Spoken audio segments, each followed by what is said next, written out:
You're listening to The Globalist, first broadcast on the 28th of March 2025 on Monocle Radio.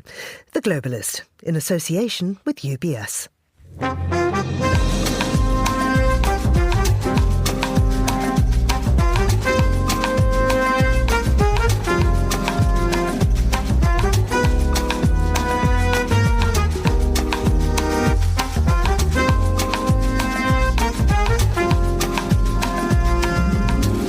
Hello, this is The Globalist, broadcasting to you live from Midori House in London. I'm Georgina Godwin. On the show ahead... We need Greenland, and the world needs us to have Greenland, including Denmark. Denmark has to have us have Greenland. Donald Trump says the US will go as far as it has to gain control of Greenland, ahead of JD Vance's visit to the Arctic island today. Can the far-right candidate triumph in Poland's election in May? We'll hear about the candidates and what the outcome might mean for Ukraine. Elections coming up in Australia too. We'll cross to Canberra to find out why Anthony Albanese is called a snap poll. Also on the show...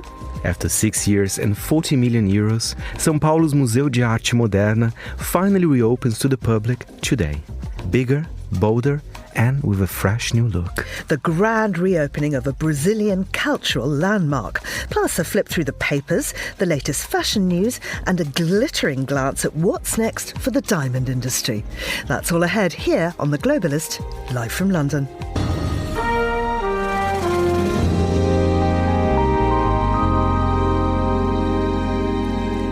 First, a look at what else is happening in the news.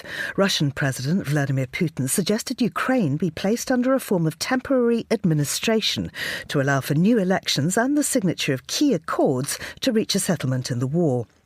Turkish authorities detained a lawyer for President Tayyip Erdogan's biggest political rival, jailed Istanbul Mayor Ekrem İmamoğlu, an MP of the main opposition party. And China's President Xi Jinping met with global CEOs in Beijing today as the government tries to woo foreign firms whose investment could give the ailing Chinese economy a boost and help insulate it against simmering geopolitical tensions. Do stay tuned to Monocle Radio throughout the day for more on those stories. Now, Greenland, the former Danish colony, which is now a semi-autonomous territory within the Kingdom of Denmark, demonstrated during the recent election that they would prefer not to be part of America by voting for parties opposed to being annexed.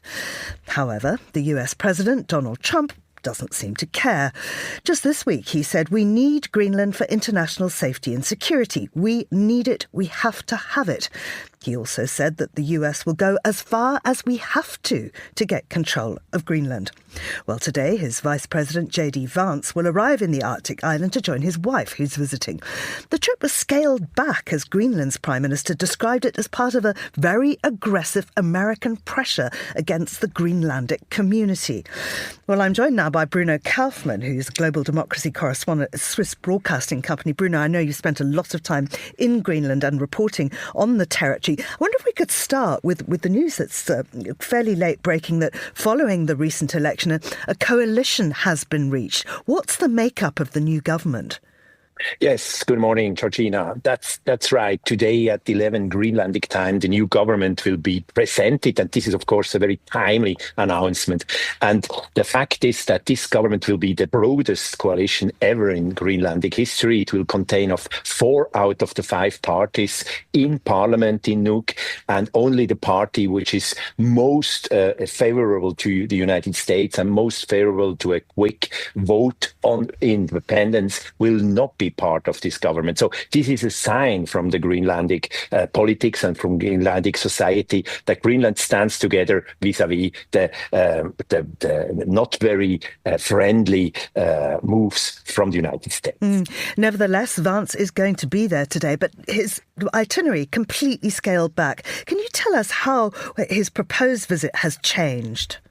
That's right. About in the beginning of last week, suddenly the wife of the vice president, Usha Vance, went on social media and was talking about that she likes so much the Greenlandic culture. So she wants to visit with her son Dodge sledge competition in Western Greenland. And she also wanted to visit different places in this part where most people are living in Greenland. And this created something of a diplomatic row no, and also really harsh reactions from the Greenlanders who said, nobody invited you, we don't want to see you, we'll show you our back when you come. So this created possibly for the White House very bad TV, as the president would say. So that will change. And now the visit today will be only on the American airbase in the far north, where there are basically no other Greenlanders living in Pituffik. And this will be a visit which will start at a still yet unknown moment. The schedule for this visit hasn't really been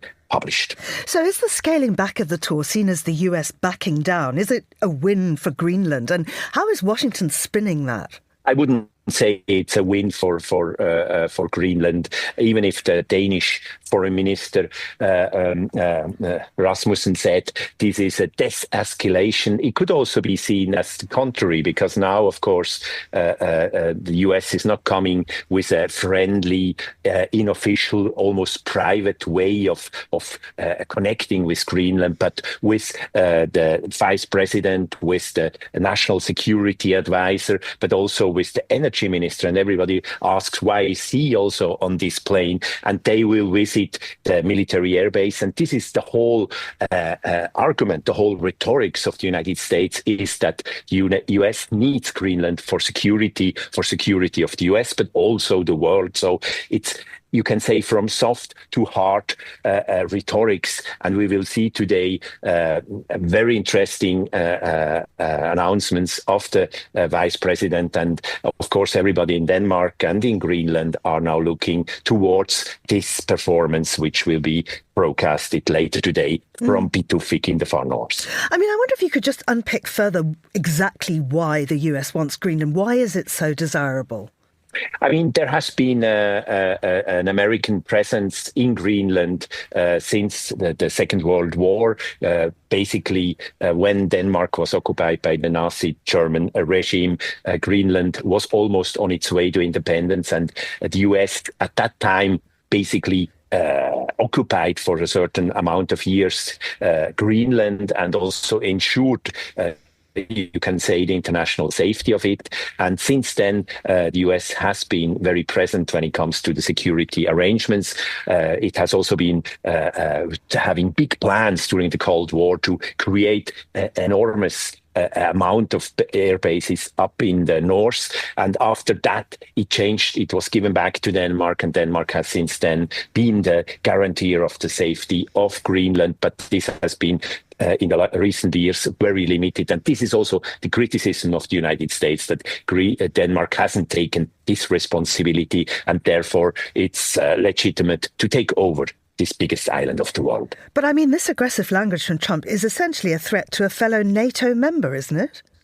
It's clear, yes. I mean, this is the whole thing with the new administration in the White House in Washington, that everything is seen under a perspective of deals and real estate. Basically, I mean, Donald Trump has earlier said that he sees basically Greenland as a real estate investment and deal, and the security issues are more like an argument to make this legitimate. But of course, everybody is really asking, how is it possible that the United States today is threatening NATO ally, a NATO member, and a friendly neighbor? And everybody also says in government in Denmark and in Greenland that we are very open to discuss with you. We want to have deeper connections, but of course we don't want to be taken over by you. And I mean, in terms of trade and security pacts, Vladimir Putin's been hinting at that too. What did he say at the Arctic conference in Murmansk yesterday? He was talking about closer ties with America, but also we've seen Russian troop movement in the Arctic. That's right. I mean, in a way, of course, Mr. Putin and Mr. Trump have the same ideas of how to rule the world. And he talked about in Murmansk at this conference that he sees the US plans to acquire Greenland as serious. And these are serious plans. He was basically not criticizing Trump for this, but he also talked about that there are long-standing historical roots. So what we can see now is, of course, that there is a development into this kind of sharing up the Arctic diplomatic between these two powers. There are a lot of discussions that if the US would take over Greenland, then Russia would push forward, for instance, to take control of Svalbard, which today is international territory under Norwegian control, but which is demilitarized and very strategically in the far north, between the North Pole and Norway. And Bruno, what happens next? Yes, everybody asks that. I mean, what is important now that this Greenland gets a government which is strong, which also shows really that the Greenlanders are standing up, and everything will now a little bit depend also on the next steps from the United States. And it's clear, and it has been also said by the Danish Prime Minister Mette Frederiksen again, this is not acceptable. Greenland will never become America because it's the Greenlanders themselves who are deciding. Bruno, thank you very much indeed. That's Bruno Kaufmann there. This is The Globalist.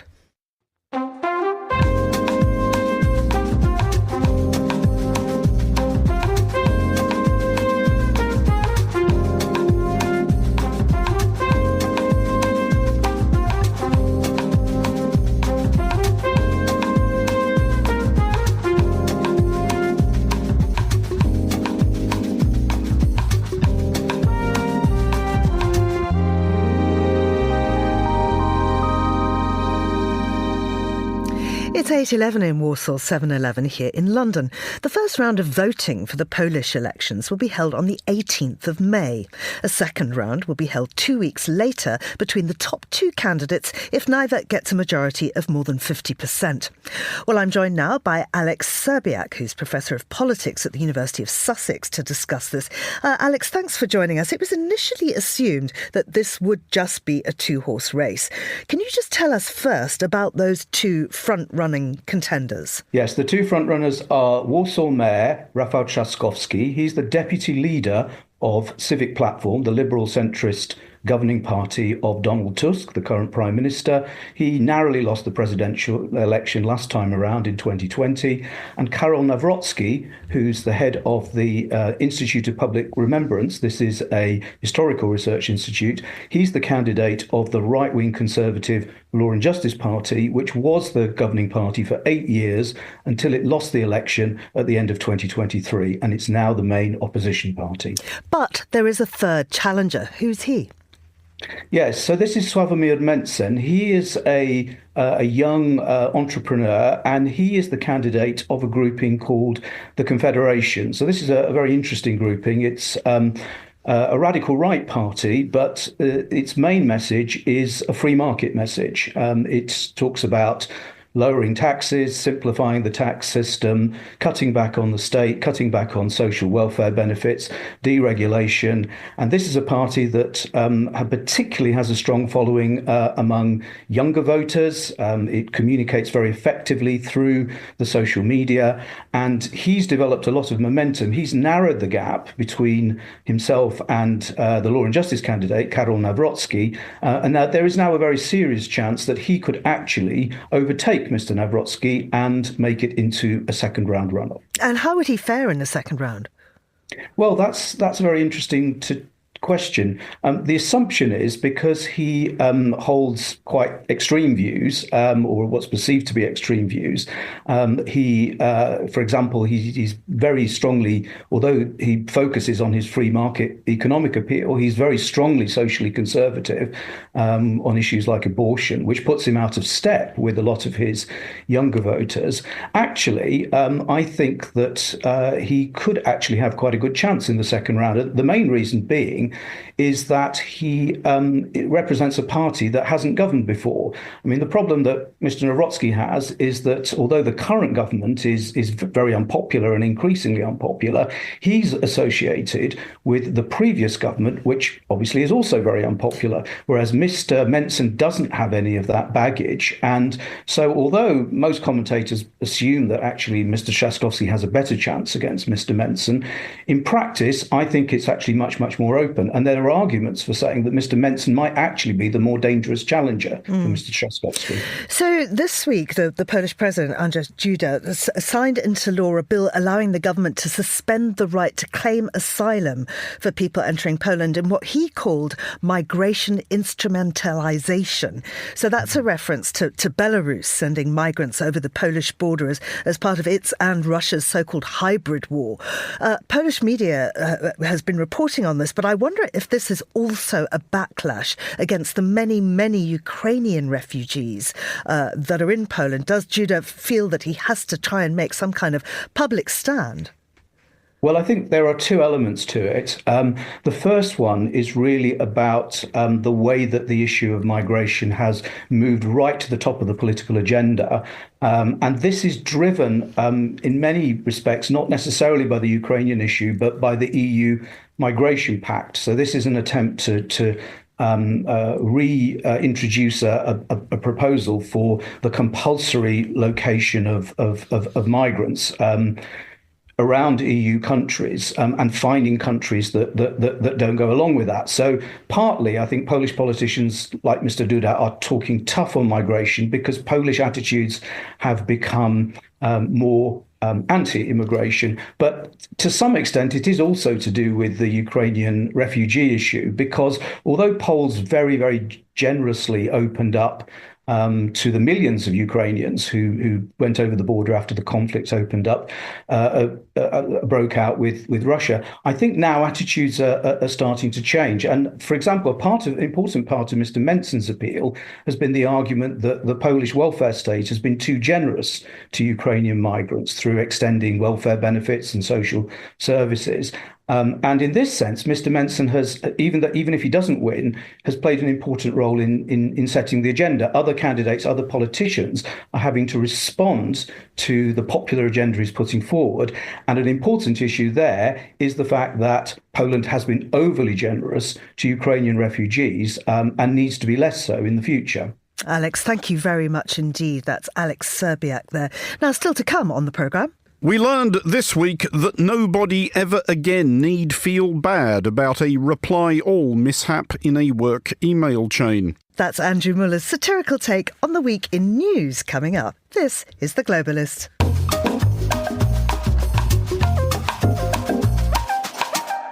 Well, it's time now to have a look at the day's newspapers. Joining me in the studio is Claudine Fry, partner at Control Risk. Good morning to you, Claudine. Good morning. Really, really interesting news reported by the New York Times coming out of Gaza. Tell us more about this. Yeah, that's right. This is something that's been picked up by a few different news outlets. And it's what has been reported over the last few days is actually that hundreds of Gazans have been marching, protesting against Hamas. So what this piece tells us is actually there have been 3 consecutive days of as many as hundreds of Gazans who were protesting against the continuation of violence and war and the destruction of their homes.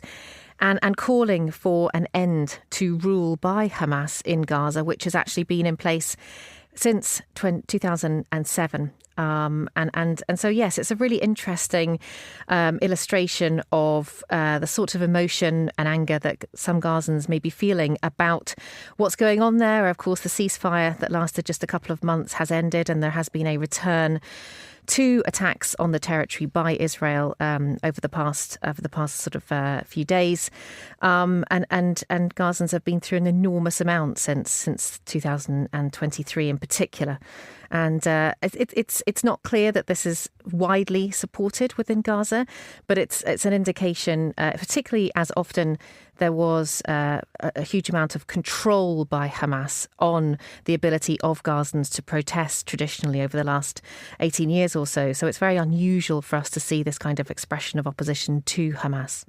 And also odd that Hamas really hasn't been fighting back on this at all. I mean, as you say, previously they'd really clamped down on Palestinians protesting. This time, well, perhaps this is an indication of how fragile they are. That's right. They're clearly under an enormous amount of pressure, both within Gaza and with many of their allies in the region having been weakened as well over the last couple of years. So, yes, the piece in the New York Times says that Hamas operatives did wield batons, barring media coverage of the demonstrations that have been reported. But actually, that's comparatively small scale in terms of what they may have been expected to do in the past. Let's turn to Turkey now. We're seeing here that a BBC reporter has been arrested and deported. We also know that the lawyer for İmamoğlu has been arrested. Tell us more. Yeah, so this is a piece in The Guardian, and again, it's reported widely. We have the BBC journalist Mark Lowen having been deported from Turkey, where he's been covering the protests which erupted after the arrest of the mayor of Istanbul, supposedly on charges relating to corruption. I think he's also been accused of rigging an election and of misusing data.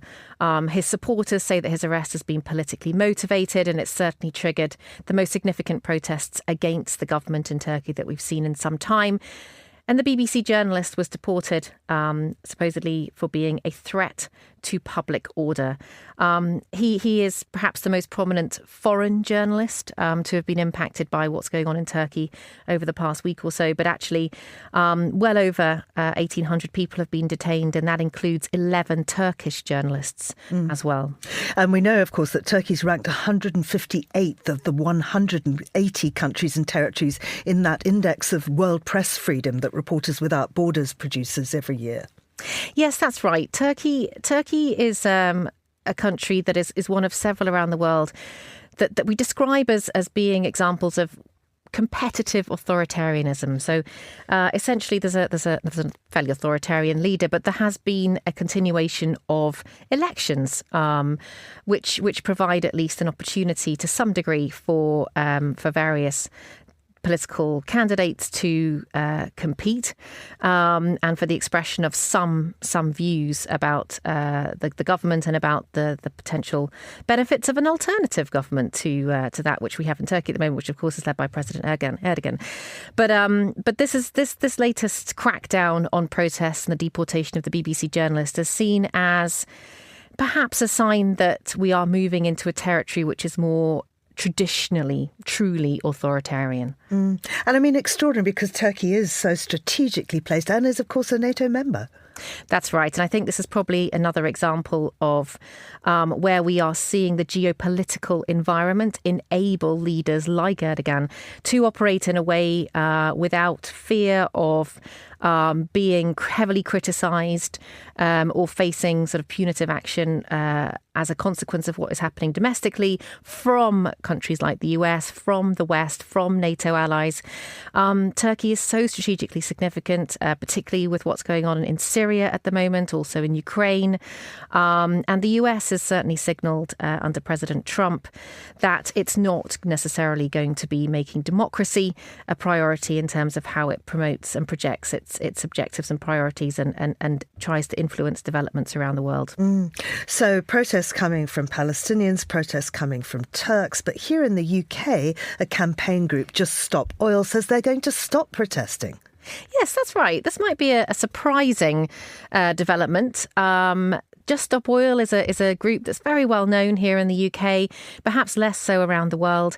But it's done a lot of eye-catching protests and demonstrations over the last few years about the environment and obviously specifically protesting for an end to the use of fossil fuels.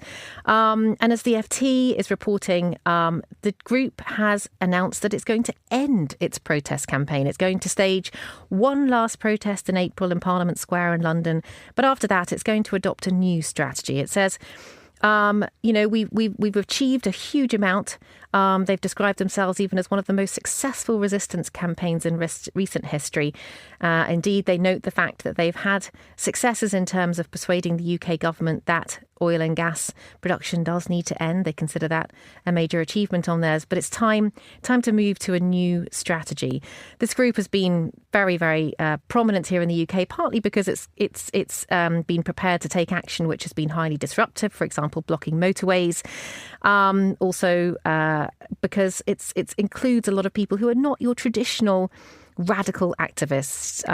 For example, there was a 78-year-old former teacher here in the UK who was imprisoned because of the actions that she had taken in support of Just Stop Oil. So it's been very, very prominent in our lives here, and actually it's decided to take a different route forward now. Not that it's giving up its goals.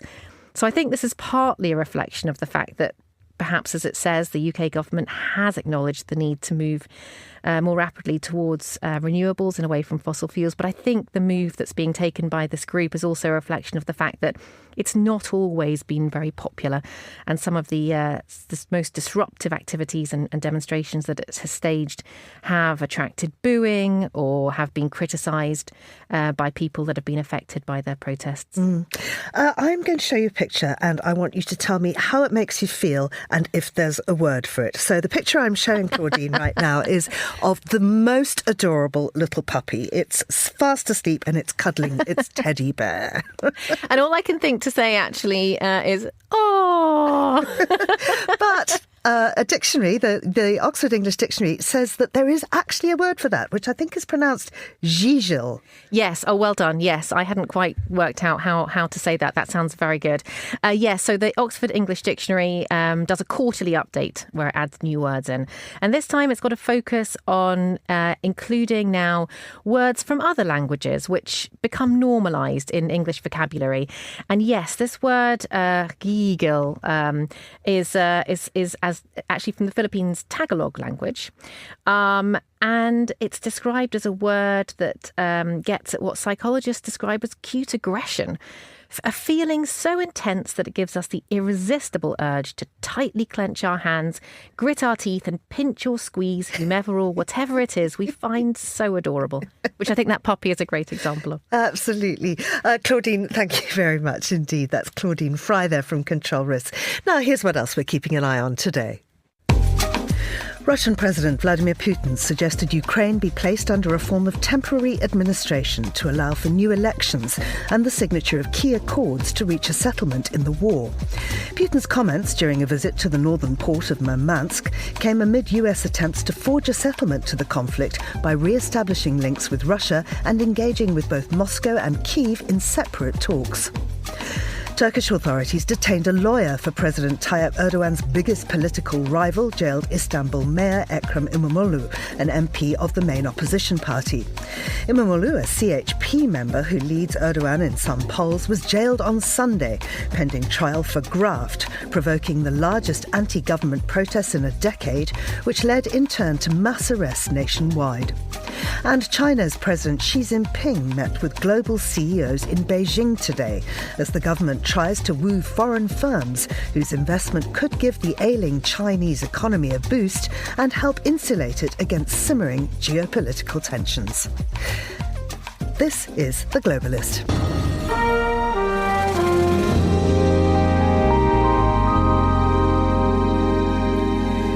We're going to turn to have a look at one of the other stories we're following today. Here's Monocle's Fernando Augusto Pacheco on the grand reopening of a Brazilian cultural landmark.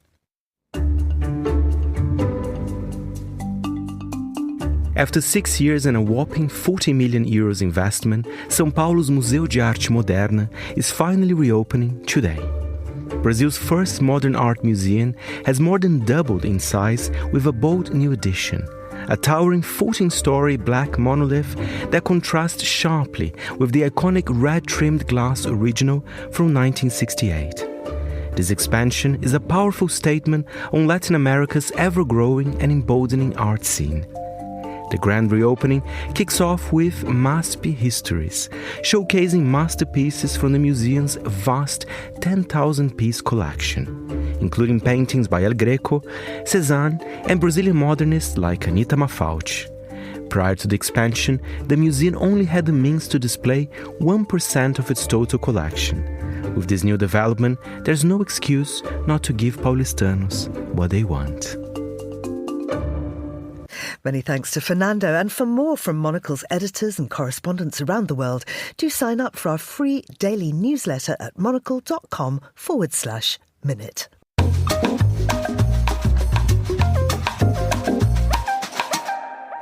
Now, today, Anthony Albanese, the Australian Prime Minister, has called a federal election for May the 3rd.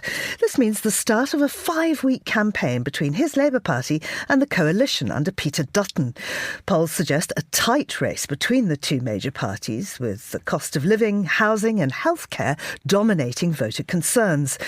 History shows Australia rarely votes out first-term governments. The last time was in 1931. Well, will Labour maintain power or will we see historical shift? Joining me from Brisbane is Latika Burke, who's a journalist and an expert on geopolitics, as well as a regular here on Monocle Radio. Latika, good to speak to you, albeit on the other side of the world today. Why has Albanese called an election? Well, essentially time's up. So he had to go to this election for either May 3, May 10 or May 17 constitutionally, and he's gone for May 3 this morning. It's going to be quite a fight because the polls are tight. The Prime Minister's been really under the weather for the last about 18 months, ever since the Voice referendum, which was to recognise Indigenous Australians in the Constitution, fell over. That was a campaign he lost, and he's never really recovered his momentum or public support since. Last few weeks, however, that's begun to change, and he's peaking and performing just at the right time. And there's going to be a couple of hot bread issues that will dominate this campaign, but there will be a little geopolitics overshadowing it all too, Georgina. What are those issues and what is the state and mood of the country right now? Overwhelmingly, cost of living will be what determines this election. Australians, of course, took very harsh and restrictive measures during COVID, but they're now paying a long price for that, and that's been in the measure of inflation, which has really only just this year started to come back down. Comparable countries like the UK, for instance, have started having interest rate cuts last year, but not Australia. They only just had their first one last month. So that came just in time for the election campaign, but it does show you just how much the cost of living has been an issue for Australians that might have abated somewhat around, say, Europe and the United States. Housing is also another big issue. Migration feeds into that. Migration levels are too high according to both parties, so we have policies to cut migration and particularly international students. But then you also have the spectre of Donald Trump, which has really been a wild card theme, not so much a day-to-day presence in the election, say as Canada's, but it certainly is hanging over the country. And the country now feels like, yes, these domestic issues have dominated, but they're also looking at a world that's a bit more uncertain and a bit more frightening. And interestingly enough, although the Prime Minister is from a left-wing party, that seems to be suiting his mood or the desire of the country, because I think we're now seeing just a slight look again at some of these incumbent prime ministers, and Anthony Albanese may be an early beneficiary of one. And I've got a bit of a theory to test out in the next few weeks, because we will see, since the election of Donald Trump and really that changed aggressive posture from the United States towards its friends and allies, whether that benefits sitting left-leaning governments in Canada and in Australia. My theory is it probably will, but overwhelmingly, Georgina, I would expect this election to be fought on cost of living. And I mean, Albanese is one of the country's longest-serving politicians. What will his legacy for this term be? Has he fulfilled his promises? No, he's been a complete disappointment in the eyes of the Australian public, which is why he's actually on the ropes heading into this election. People see him as a bit of a disappointment. There was a lot of excitement about him because traditionally he comes from a more left-wing side of the party rather than, say, the centre-right wing of the left party. And so there was a lot of hope that he would really deliver something quite radical, something that would change the mood and inspire the country. Not at all. He's been a very, I would say, plodding, incremental sort of prime minister. He's also faced a lot of scandals that were not necessarily, once he had to choose, he went and bought a huge beach house a couple of months ago, right in the middle of a cost of living and housing crisis. Things like this that didn't really need to be done have turned the public off him.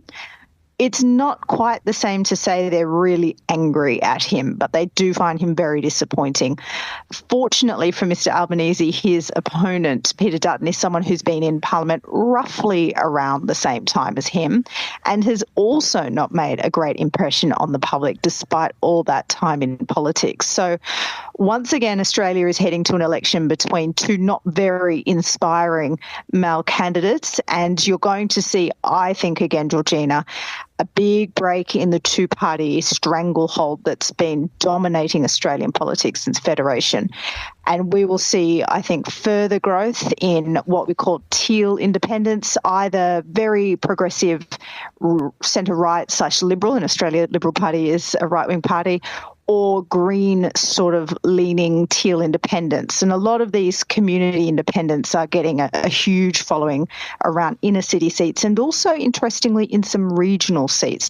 And so far they're eating into the Conservatives' metropolitan heartlands and some of those softly left-leaning regional seats. I think that's the big thing to watch this election, because we could have a government just limping back into power and a huge surge of support for anyone but the major two. And I think that's part of a trend we've seen right around the world. Latika, thank you very much indeed. That's Latika Burt there in Brisbane.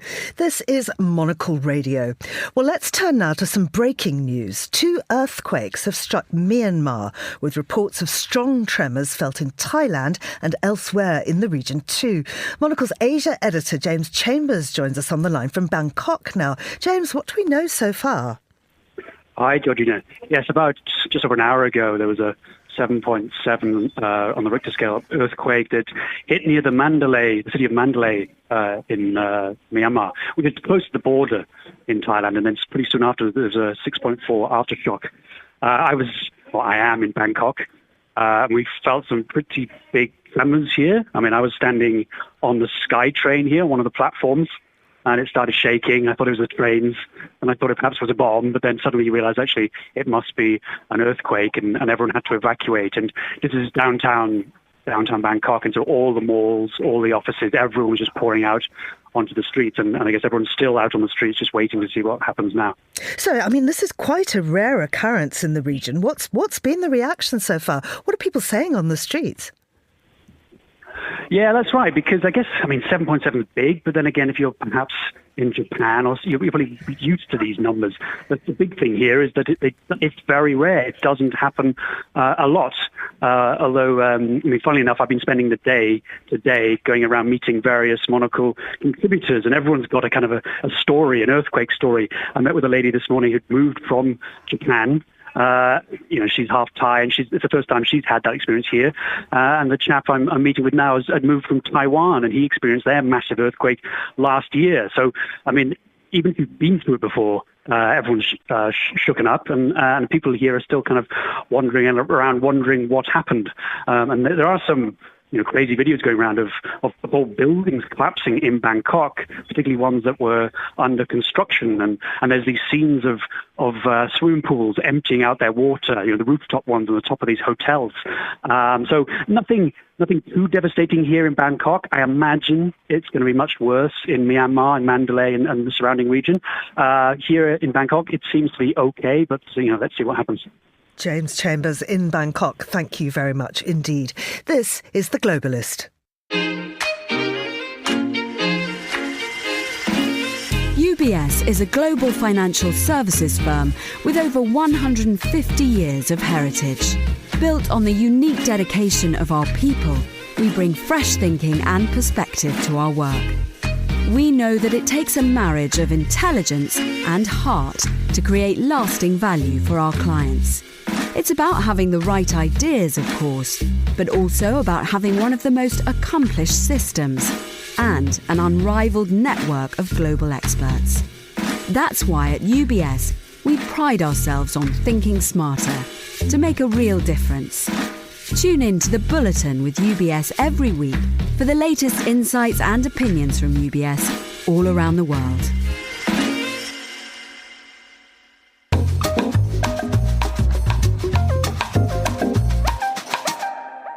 Now, as it's Friday, it's time for Andrew Muller's sharp commentary on the week's big headlines. We learned this week that nobody ever again need feel bad about a reply all mishap in a work email chain. We begin tonight with a stunning breach in national security involving the ongoing highly classified U.S. attacks targeting Houthi rebels in Yemen. The details reportedly discussed openly over a group chat on the unauthorized Signal app among members of President Trump's national security team. A journalist mistakenly invited to the group. We learned, yes, that a cabal of extremely senior US officials had not only gathered on the messaging platform Signal, which they shouldn't have done, to discuss imminent military action, which they really shouldn't have done, but had somehow contrived to copy in the editor-in-chief of The Atlantic, which, for the benefit of listeners unfamiliar with the elementary precepts of operational security, and a big hello to Vice President Vance, Secretaries Rubio and Hegseth, Directors Gabbard and Ratcliffe in the admittedly unlikely event that they're tuning in, is pretty much the last thing office holders should do in such circumstances. Prior to the eruption of this brouhaha, indeed, we had learned that there was nobody clearer on the need to rigorously observe the most minute tenets of operational security at all times and in all circumstances than Secretary Hegseth. People we rely on to do dangerous and difficult things for us rely on one thing from us, that we will not reveal their identity and not be reckless with what the dangerous things they're doing for us. That's the national security implications of a private server that's unsecured. Except maybe Director Ratcliffe. It's always a good thing that we see that there is investigation and prosecution of folks if they're not handling that classified information so let's see where that... We learned, however, that it's all basically fine anyway, as it turns out that plans for imminent military action aren't actually classified. Seriously, just help yourselves. Which we learned from Director Gabbard, who, to be clear on this, has never given anyone the least reason to suspect that she has absolutely no idea what she's doing, whatever shabby insinuations may have been made by Senator Angus King of Maine. Senator, I can attest to the fact that there were no classified or intelligence equities that were included in that chat group at any time. So the attack sequencing and timing and weapons and targets you don't consider should have been classified? I defer to the Secretary of Defense, the National Security Council on that question. We also learned that Director Ratcliffe has his eye firmly on the ball and thumb doggedly on the pulse, whatever treacherous subtext may have lurked in the questioning of Senator John Ossoff of Georgia. They're talking about the timing of U.S. airstrikes, correct? Yes. Yes, and therefore the timing of sending U.S. air crews into hostile airspace, correct? Yes. And therefore the time period during which enemy air defenses could target U.S. air crews flying in enemy airspace, correct? I don't know that. And that Director Gabbard's legendary eye for detail is undimmed, regardless of the ignoble imputations of Congressman Jim Himes of Connecticut. So it's your testimony that less than 2 weeks ago, you were on a Signal chat that had all of this information about F-18s and MQ-9 Reapers and targets on strike, and you in that 2 week period simply forgot that was there. That's your testimony? My testimony is I did not recall the exact details of what was included there. The good news is...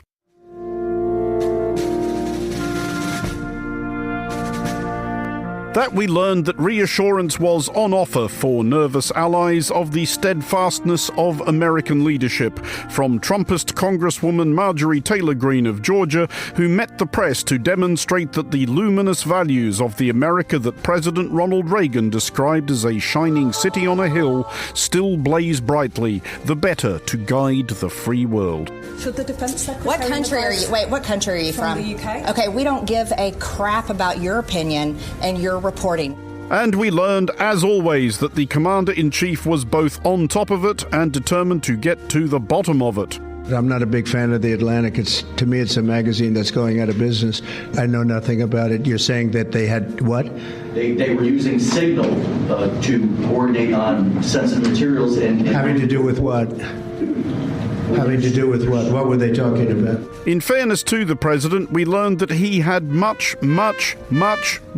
more pressing concerns with which to be dealing. President Trump's official portrait hanging in the Colorado State Capitol will be taken down tonight. It comes one day after the president complained about this painting on social media, calling it distorted and he demanded it to be removed. We learned, yes, that the holder of Earth's most powerful office, thanks again 77,302,580 Americans, was vexed in extremis by a portrait of himself hung in the Colorado State Capitol building in Denver, exclaiming thus on social media, as will now be read by our perfectly sane and normal things for a grown adult human to get upset about desk chief Fernando Augusto Pacheco. It is purposely distorted to a level that even I, perhaps, have never seen before. The artist also did President Obama, and he looks wonderful, but the one on me is truly the worst. She must have lost her talent as she got older. In any event, I would much prefer not having a picture than having this one.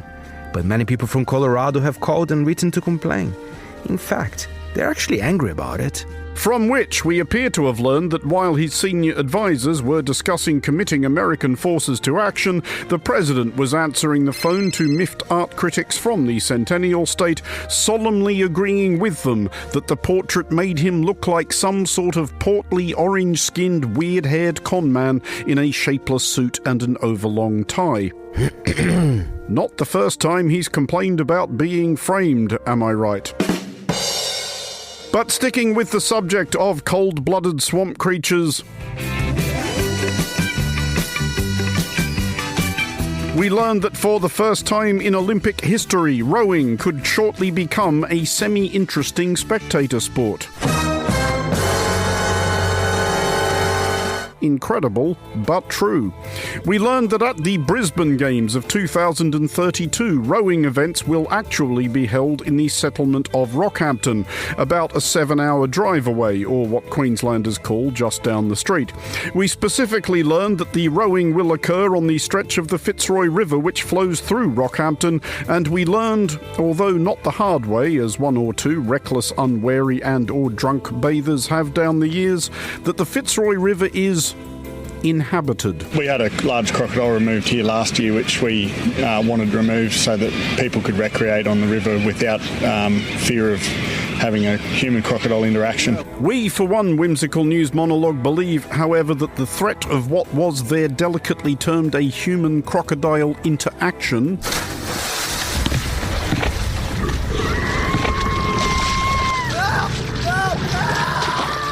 would enliven the usually soporific spectacle of rowing no end and or lead to the setting of some record times. For Monocle Radio, I'm Andrew Muller.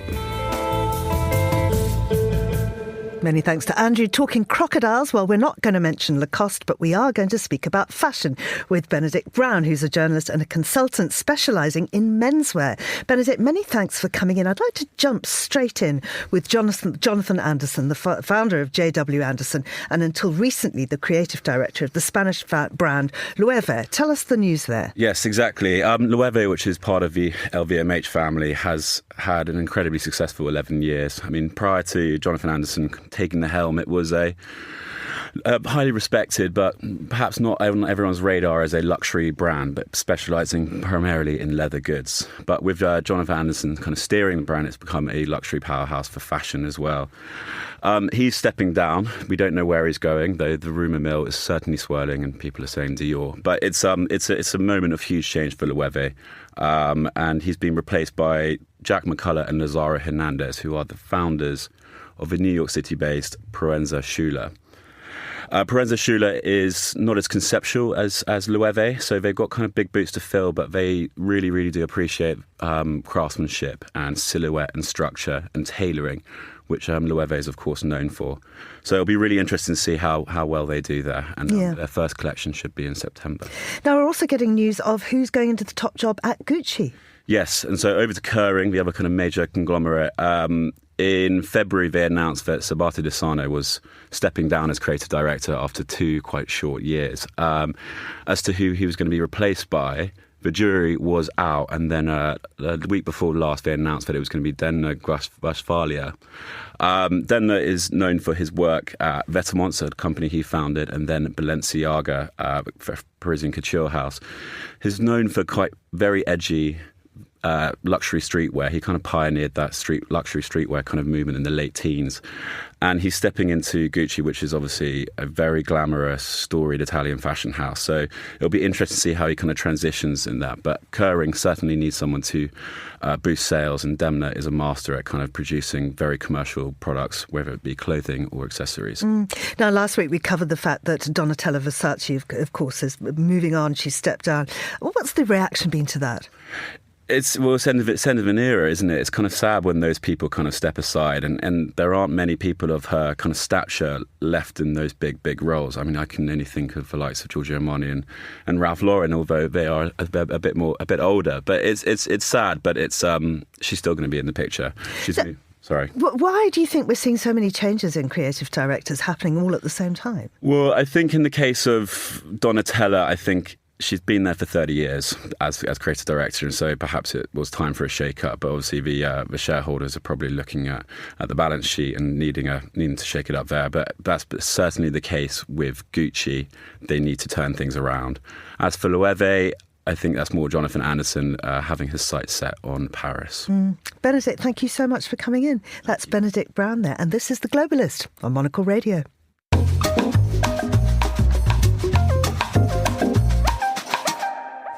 So is the luxury market changing? A recent report says that aspirational customers are now driving sales as prices have risen 20% since 2021.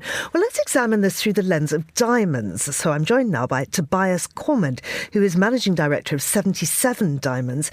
Tobias, your company is in expansion mode. Can you tell us more about that? We're growing and we're opening up new locations. So we have 11 locations at the moment, 3 in the UK and then kind of throughout Germany. And we've opened us in Dubai in the UAE as well. So we're now planted in the Middle East. And we've got exciting openings in Paris. So I hear that you guys are in Paris. We're joining you. Excellent. You're leading the way. I just wonder, though, how this 20% increase in price since 2021, if that's affected the diamond trade. So I think the diamond trade kind of has its own dynamic. So it is definitely affected by the whole luxury market, and the luxury market has definitely been under pressure. And so diamonds has been under pressure, and that actually has resulted in a price decline of kind of mid-20s for diamonds. And so while you've got, the top end of the luxury market increasing prices, you've had the completely opposite happening in natural diamonds, and the reasons for that is manyfold, but part of it is the fact that you've got consumers under pressure. But actually, we've had a new dynamic in the market, which is lab-grown diamonds, which have come along and offer a much more economical alternative to natural diamonds. And I think in the beginning, people were unsure how they would be received. Actually, lab-grown diamonds have been around for a long time, but not in a pure enough form to be used for fine jewelry. But actually, they've been adopted and absorbed, and they're probably replacing portions of the natural diamond market as well. So the diamond market has seen, pressures from various aspects, and hence price declines. So what do you think the opportunities are in the industry? Within the jewelry industry, so we embraced lab-grown diamonds, and we pondered it for a couple of years, thinking, before it really took off, thinking about whether we should create a new brand, whether to dilute, our existing brand, but we decided to embrace it, and it's been really effective. So what it does do is it opens up, I think, the market for, diamonds traditionally have been very aspirational and unreachable for many people. And I think what lab-growns has done is democratized it a little bit, and actually brought diamonds to a much larger audience. And what we've seen, so the whole statistics about aspirational luxury purchasers is actually very important. I was very surprised to read that aspirational consumers actually make up 50% of the luxury market. So I the perception is that obviously there's like a dominant group that cover like 80%, but actually So they're an incredibly important part of the luxury market. Now, if that group within the fine jewelry space is able to access it earlier, what you're doing is you're taking steps and immersing yourself at a stage with a version of it. And I think the aspiration to own something wonderful in the natural diamonds, I think, doesn't go away. So you are able to access it earlier, and therefore your journey with diamonds, starts earlier and can grow from there. And I think that's actually really important. So I think what we're going to see in the future is a larger pool of clients who have engaged with and own, diamond jewelry and aspire to own, fine natural diamond pieces. So I think it's broadened the market. It's brought more people in to experience diamond jewelry. And I think it's really actually positive for the industry. But we probably, there's a lot of people who are still in big resistant mode. And I think they probably need to have kind of a rethink. Tobias, thank you very much indeed. That's Tobias Cormand from 77 Diamonds. And that's all we have time for today. Thanks to our producers, Carlotta Rebello, Laura Kramer and Tom Webb. Our researcher, Francesca Gilks, and our studio manager, Elliot Greenfield, with editing assistance from Mariella Bevan. After the headlines, there's more music on the way, and the briefing is live at midday in London. I'll be with you for that. And, of course, The Globalist returns at the same time on Monday. Don't miss Monocle on Saturday. That's coming up tomorrow, of course. I'm Georgina Godwin. Thank you for listening.